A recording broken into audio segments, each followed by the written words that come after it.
Welcome to The Explainer. Today, we're diving into how one English poet, William Wordsworth, didn't just write some nice poems, he totally reinvented the whole game.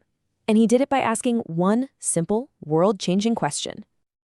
Okay, so let's get right into it. The entire revolution started with this one tiny little tweak in a question that honestly changed everything. You see, for centuries, the poetry world had been asking, who is a poet? Which was really code for, what's your social status? Where'd you go to school? Are you part of the club? Wordsworth comes along and just flips the question to what is a poet? And suddenly, it's not about your resume, it's about your soul. It's about the very essence of what makes a poet tick. Now, to really get how massive this shift was, we first have to take a look at the world he was pushing back against. It was a world where poetry was, beautiful, but it was also trapped behind some pretty high walls. So back in the late 18th century, the dominant style was something called neoclassicism. And let me tell you, this was not about pouring your heart out on the page. It was all about intellect, order, and really, really rigid rules. It was this very formal, very buttoned up, and frankly, pretty exclusive way of making art. It basically created this kind of walled garden. The rules were super clear. Your brain was way more important than your feelings, the language had to be fancy and artificial, and the whole thing was aimed squarely at a small, highly educated elite. The poet was seen as this separate kind of species, totally removed from the messy, real lives of ordinary folks. The poetry was perfectly structured for sure, but it was completely cut off from the wilderness of actual human emotion. So Wordsworth sees these walls, and he decides it's time to tear them down. But his tool for demolition wasn't a hammer. It was just a single, incredibly profound question.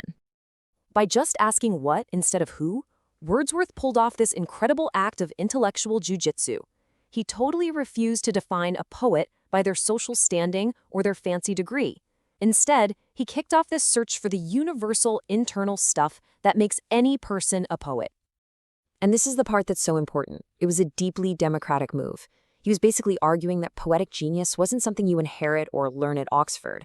It was something that could pop up in anyone from any walk of life, as long as they had the right stuff on the inside. He was looking for the very soul of poetry itself. So, okay, he asks this huge revolutionary question, but how did he actually answer it? Well, he built a whole new philosophy of poetry, a creed that stands on three foundational pillars that would go on to change everything.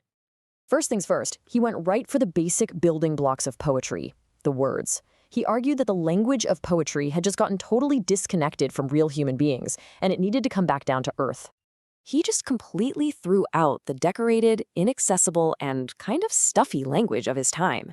And in its place, he championed what he famously called a selection of the language really used by men. He was convinced that the simple, direct, and honest way that ordinary people talked was way more emotionally powerful and truthful. And you can see his whole idea right here in action. Just look at those words: lonely, cloud, veils, hills.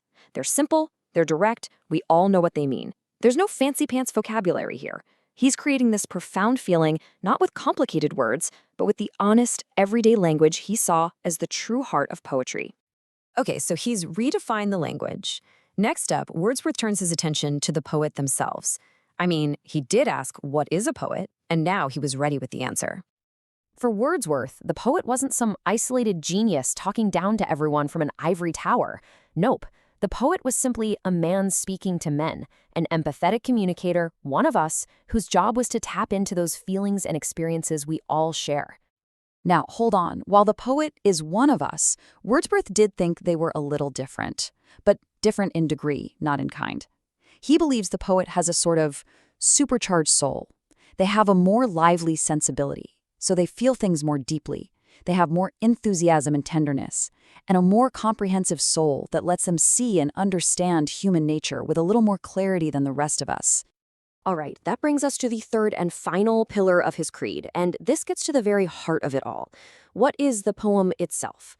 Wordsworth totally redefined the art by focusing on where it comes from. This one sentence, this is maybe the most famous definition of poetry ever written. And it sounds so simple and elegant, right? But what's so cool is that it's actually a recipe, a blueprint for the whole creative process. So for Wordsworth, it's a three-step journey. It all starts with real life, that spontaneous overflow, a moment of raw, intense feeling. But, and this is the key, you don't write the poem right then and there. You wait. You go find a moment of peace, of tranquility, to look back on that feeling from a distance. And it's only then, when you combine that powerful memory with calm, careful craft, that the real poem is born. So what happened? What was the result of this whole new creed, this vision for the language, the poet, and the poem? Well, it was nothing short of a complete paradigm shift, one that we still feel today. I mean, Wordsworth just completely flipped the script. Neoclassicism got its power from reason and rules. Wordsworth found it in raw emotion and experience. The old poetry used elevated, artificial language. He used the real, authentic words of everyday people. The poet was no longer some elite genius. They were just a person, speaking to other people. His revolution made poetry something for everyone again. He was arguing that the most profound, the most beautiful truths, they weren't hiding in some ancient text or in some grand historical event. They were right there in front of us, in a field of daffodils, in the simple words of a farmer, and deep inside our own shared human heart. And that leaves us with a pretty provocative thought for right now. Wordsworth's ideas are over 200 years old, but man, they have never been more relevant. As we all debate whether an AI can create real art, his central idea about that spontaneous overflow of powerful feelings is right at the very heart of the conversation. So, what do you think?